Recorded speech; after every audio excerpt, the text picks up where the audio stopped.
right? But before we even get started, we have to ensure that our mass spec is tuned. How do I know that that tune file that I created this morning or an old tune file that was created last week, for example, how do I know if that tune file is valid? The most common question that I receive from customer is, how frequent should I tune the mass spec, whether it is a single quad, a triple quad, or a QTOF? And I always have the same answer. You tune when it's necessary. And then the question becomes, how do you know when it's necessary? Well, one of the tools that we have available through the MassHunter tune page is the check tune here. When running a check tune, this will tell me whether my tune is valid, if it passes a certain criteria, which you can modify yourself, or you can use the default if you need to.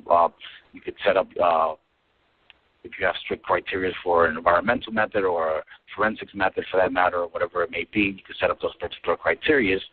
But essentially, this will tell you whether your mass spec is adequate. I'm going to go ahead and override the weight.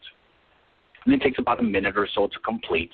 And not only is it going to check the mass values, it's also going to check for air-water. It'll do an air-water check. It'll tell you if your electron multiplier is about to die. Again, the maximum voltage in our electron multiplier is 3,000 volts. So if it's creeping up to, in this particular case, 2,900 volts, it'll give you, it'll say, you know what, check your multiplier. It's time to replace it. So doing these things will make your life easier in determining whether you have to tune or not. Although tuning takes less than 10 minutes, it's definitely gained productivity by just running a check tune versus running a full auto tune.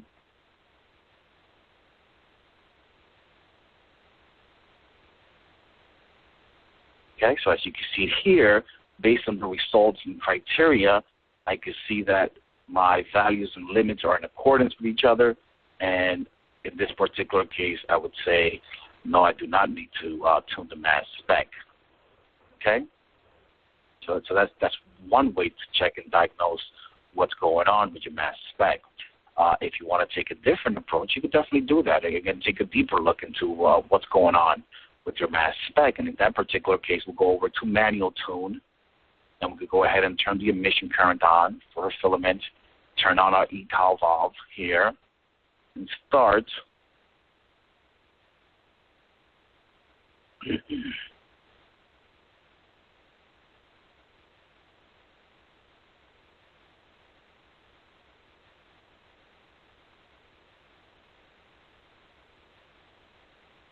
And we could go ahead and check our masses here.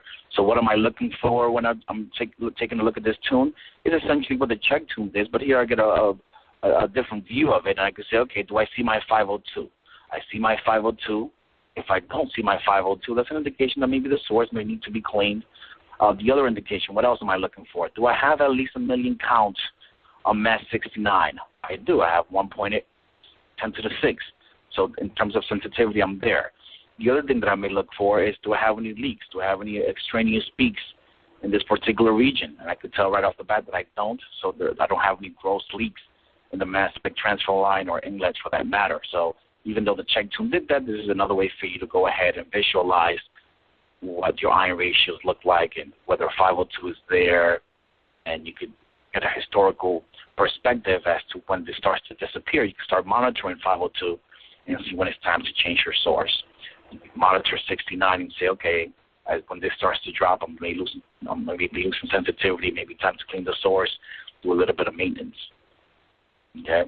But what I found is that, of course, having as clean samples as possible will keep your source cleaner longer, but also have the maximum temperature that you can on your source without degrading your analytes, so totally decomposing them so that you get non-reproducible spectra.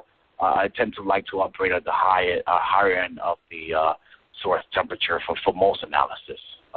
Obviously, there are some that require lower temperatures, such as negative CI, if you're working in that particular mode. Okay? So here you have the ability in this particular case to change the source temperature if you want to do that. Make it 300.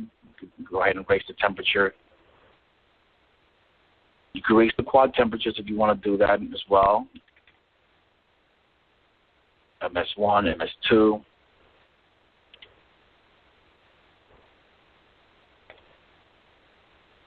And you may say, when will you need to do this? For example, for the analysis of PAHs, you may find that working at a hotter temperature gives you better results, especially for the higher boiler compounds that are very sticky in nature.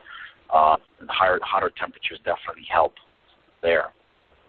One of the things to take into control is that every value from the tune can be either done via an auto tune, and it'll be done automatically, or you can do it individually, and we'll go through that in a second.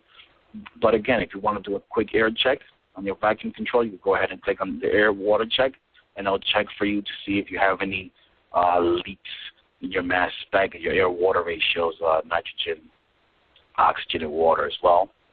And you have the capability of baking out your mass spec. So, for example, if you want to go ahead and say, I want to bake the mass spec at a particular temperature, and I want to bake it out for a particular time, overnight, whatever it may be, you can do so very easily, and this may keep your mass spec running longer in between cleans.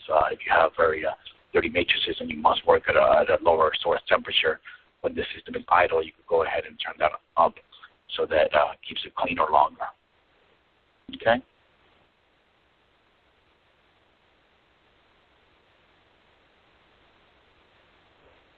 And obviously you can vent and bump down from here.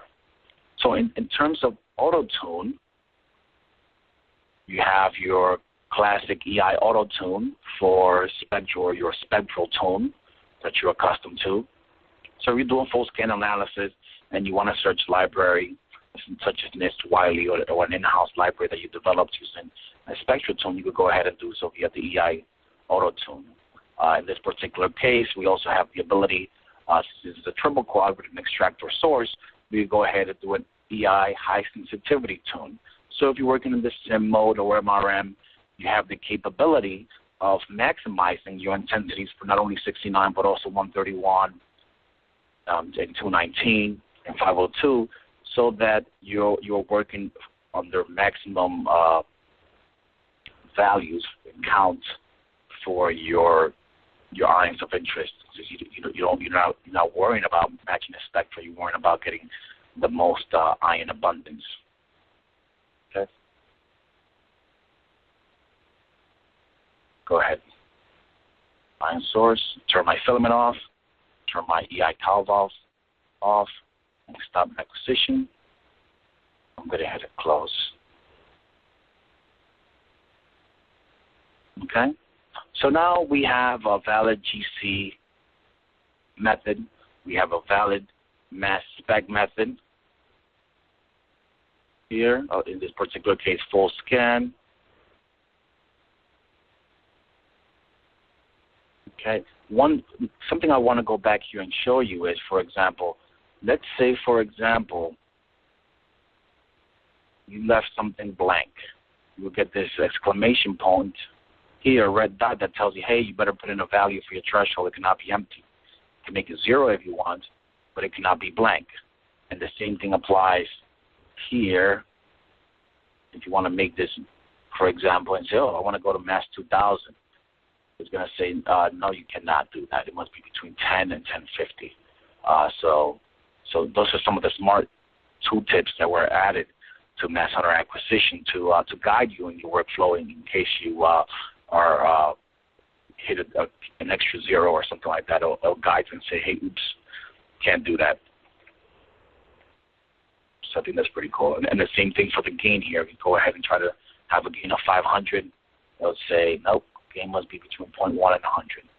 So there's definitely things that makes the software a little bit smarter to ensure that things go smoother during your method development and acquisition.